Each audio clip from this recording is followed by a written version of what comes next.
SALGA wants to take stern action against unions when striking workers wreak havoc on property. And the Free State Health Department has confirmed that 2 inmates from Grootfontein prison outside Bloemfontein have been admitted to the trauma unit at Palenomie Hospital. I'm Richard Brooks. The SA Local Government Association SALGA wants to take stern action against unions when striking workers wreak havoc on property. It has asked Parliament to amend sections of the Labour Relations Act to allow for power to sue unions when striking workers loot and damage property. According to this act, unions can be held liable for damage only during an illegal strike.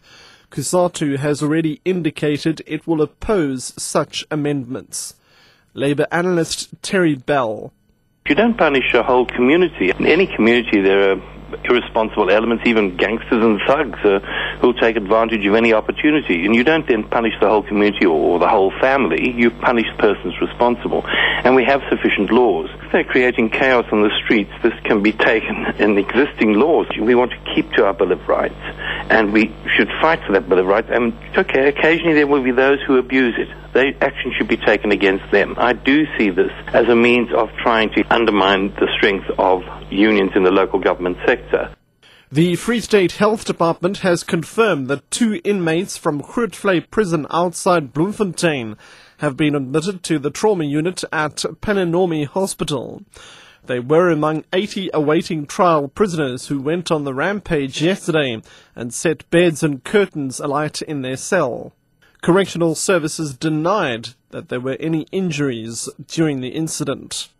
The prisoners allegedly refused to go to court and alleged that they were being assaulted and tortured by police and were kept in overcrowded cells.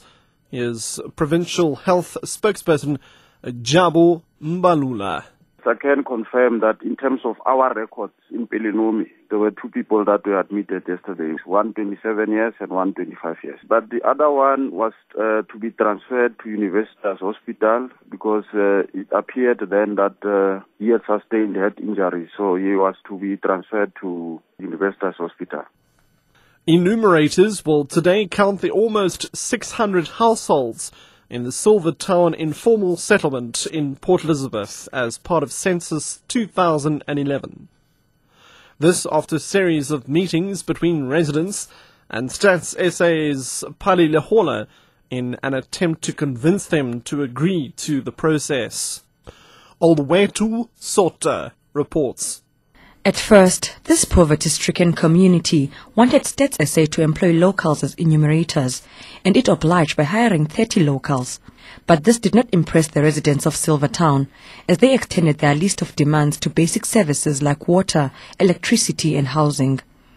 While 22,000 households around the country refused to be counted as well, Statistician General Balili Hotla says Silvertown is the only community where they've experienced problems. This community finally agreed to be counted yesterday afternoon after a long discussion with Lehola. This is not the first time this community has done something like this, as they were the last to vote during the local elections, making the same call for service delivery.